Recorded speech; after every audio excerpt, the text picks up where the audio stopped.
Hello everyone, welcome to notes Dhara. आज इस video में आपके साथ शेयर कर रही हूँ एक इम्यूनोलॉजी का एक नोट्स। और ये जो नोट्स है आपके CSR नीट के लिए काफ़ी इम्पॉर्टेंट है, साथ ही साथ आपकी BSc MSc स्टूडेंट के लिए भी, जिसका टॉपिक है cells and molecules involve in innate and adaptive immunity. खास बात इसमें इस नोट्स में ये है कि ये हिंदी प्लस इंग्लिश में है, सिंपल लैंग्वेज में है एंड ईज़िली आप इसको समझ सकते हैं। आप इसको एक नॉर्मल तरीके से भी पढ़ेंगे तो आपको चीज़ें समझ आ जाएंगी। तो चलिए देखते हैं इस नोट्स में। सबसे फर्स्ट आता है इंट्रोडक्शंस, जिसमें बताया गया है कि हमारे शरीर की रक्षा प्रणाली यानी इम्यून सिस्टम कोशिकाओं और अणुओं जैसे कि मॉलिक्यूल्स के आपसी कम्युनिकेशंस और सिग्नलिंग पर आधारित होती है। इम्यून रिस्पॉन्स तभी संभव है जब सही इम्यून सेल सक्रिय हो, सही सिग्नलिंग मॉलिक्यूल्स काम करें। इम्यून सिस्टम दो भागों में काम करता है, पहला है इनेट इम्यूनिटी और दूसरा है अडाप्टिव इम्यूनिटी। इनेट है जो जन्मजात है होता है और अडाप्टिव जो है अनुकूली या अर्जित प्रतिरक्षा है। दोनों में अलग अलग सेल्स और मॉलिक्यूल शामिल होते हैं। आगे सारा चीज़ यहाँ पे लिखा गया है। बेसिक कॉन्सेप्ट एग्जाम लाइन क्या होता है कि इनेट और अडाप्टिव इम्यूनिटी में विभिन्न प्रकार की कोशिकाएं और रासायनिक अणु मिलकर पैथोजेंस को पहचानते हैं, सिग्नल देते हैं और इम्यून रिस्पॉन्स उत्पन्न करते हैं। वो मिलकर काम करते हैं। Innate immunity system sales and molecules involve. तो इनेट इम्यूनिटी का जो है संक्षिप्त यहाँ पे परिचय दिया गया है कि ये कैसे होते हैं। जन्म से मौजूद होते हैं, तुरंत प्रक्रिया देते हैं, नॉन स्पेसिफिक होते हैं, मेमोरी नहीं होती है इनकी। इनेट इम्यूनिटी की कुछ सेल्स यहाँ पे देख लेते हैं। पहला आता है न्यूट्रोफिल्स, जिसके बारे में सारा चीज़ दिया गया है, साथ ही साथ इसके फंक्शंस भी यहाँ पे आपको दिए गए हैं। दूसरा आता है मैक्रोफेजेस, उसका फंक्शंस, डेंड्राइट्स सेल्स, और चौथा आता है नेचुरल किलर, जिसे एनके सेल्स भी कहा जाता है। नेक्स्ट आता है पांचवा मास्ट सेल्स, और इसका जो कार्य होता है वो इन्फ्लेमेशंस बढ़ाना होता है, ब्लड वेसल्स को डायलेट करना होता है। इनेट इम्यूनिटी के मॉलिक्यूल्स, तो यहाँ पे मॉलिक्यूल्स दिए गए हैं। एक होता है साइटोकाइनेस, स्मॉल सिग्नलिंग प्रोटीन्स होता है, सेल्स के बीच कम्युनिकेशंस कराते हैं। उदाहरण के कॉम्प्लीमेंट सिस्टम प्लाज्मा प्रोटीन का समूह होता है, कार्य इसका यहाँ पे दिया गया है। और पैथोजेंस की मेम्ब्रेन को तोड़ना, फैगोसाइटिस बढ़ाना, इन्फ्लामेशंस उत्पन्न करना। MSC जो मॉलिक्यूल्स है ना, MSC membrane attack complex exam point है, MSC मॉलिक्यूल पूछता है। तीसरा आता है इंटरफेरॉन्स, IFNS जिसे कहते हैं। ये वायरस इन्फेक्शंस में बनते हैं, कार्य है वायरल रेप्लिकेशंस रोकता है और जो नियरबी सेल्स को अलर्ट करना होता है इसका काम। चौथा आता है एक्यूट फेज प्रोटीन्स, लीवर से बनता है ये, और उदाहरण है C reactive proteins and infections marker होता है।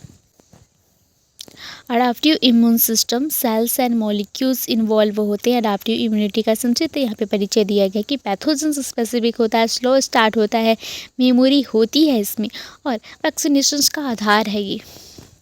अडाप्टिव इम्यूनिटी की कोशिकाएं अगर देखें तो यहाँ पे बी लिम्फोसाइट आते हैं। बोन मैरो में ये मैच्योर होता है, एंटीबॉडीज़ बनाते हैं ये। कार्य है ह्यूमरल इम्यूनिटी, प्लाज्मा सेल में बदल कर एंटीबॉडीज़ बनाना। एक्स्ट्रा सेलुलर पैथोजेंस के खिलाफ ये क्या करते हैं, एंटीबॉडीज़ हैं।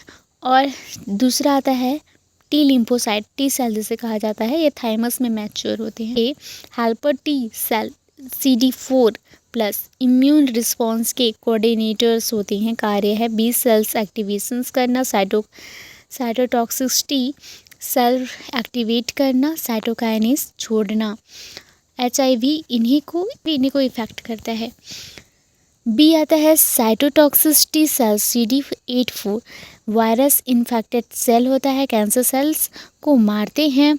कार्य है एपोप्टोसिस इंड्यूस करना। थर्ड आता है मेमोरी सेल्स, लॉन्ग लाइफ्ड सेल होता है। सेकेंड एक्सपोजर्स पर तेज रिस्पॉन्स देता है ये, और वैक्सीनेशंस का आधार है।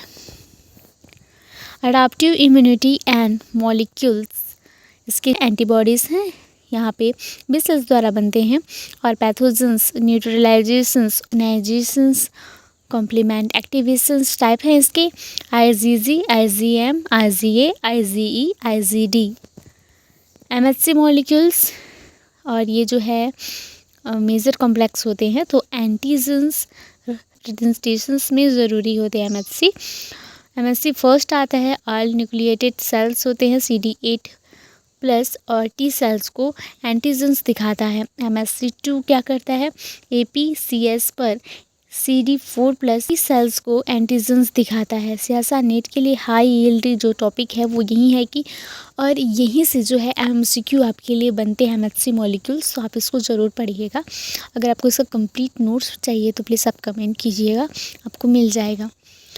Third, cytokines and chemokines, cell to cell communications, immune cell migrations, कार्य है immune regulations, inflammations control. Innate and adaptive immunity का आपसी संबंध क्या होता है, यहाँ पे दिया गया है, और ये टीम वर्क करते हैं ना, तो इनेट वर्सेस जो अडाप्टिव इम्यूनिटी है यहाँ पे कंपेयर करके आपको दिखाया गया है इनेट एंड अडाप्टिव का। सर नेट के लिए जो मोस्ट इम्पॉर्टेंट पॉइंट्स हैं जहाँ से आपको क्वेश्चंस बनते हैं, आप इसको बिल्कुल भी स्किप मत कीजिएगा और ध्यान से इसको पढ़िएगा। फिर लास्ट आता है कंक्लूजन्स, और कंक्लूजन्स में इम्पोर्टेंट चीज़ें लिखी होती है शॉर्ट समरी के रूप में, तो आप इसको ज़रूर पढ़िएगा, आपके MCQ के लिए बेस्ट है। तो ये था कंप्लीट नोट्स, एंड आपको ये नोट्स पसंद आया हो तो प्लीज़ आप लाइक कीजिए, सब्सक्राइब जरूर कीजिए। लैब साइंस के कंप्लीट नोट्स अपलोड होने वाला है, साथ ही साथ आपके BSc MSc के भी आपको नोट्स मिलेंगे, तो प्लीज़ तो सब्सक्राइब ज़रूर कीजिएगा। एंड नोट्स कैसा लगा आप हमें ज़रूर बताएं और अपने दोस्तों के पास शेयर करें। Thank you so much for watching.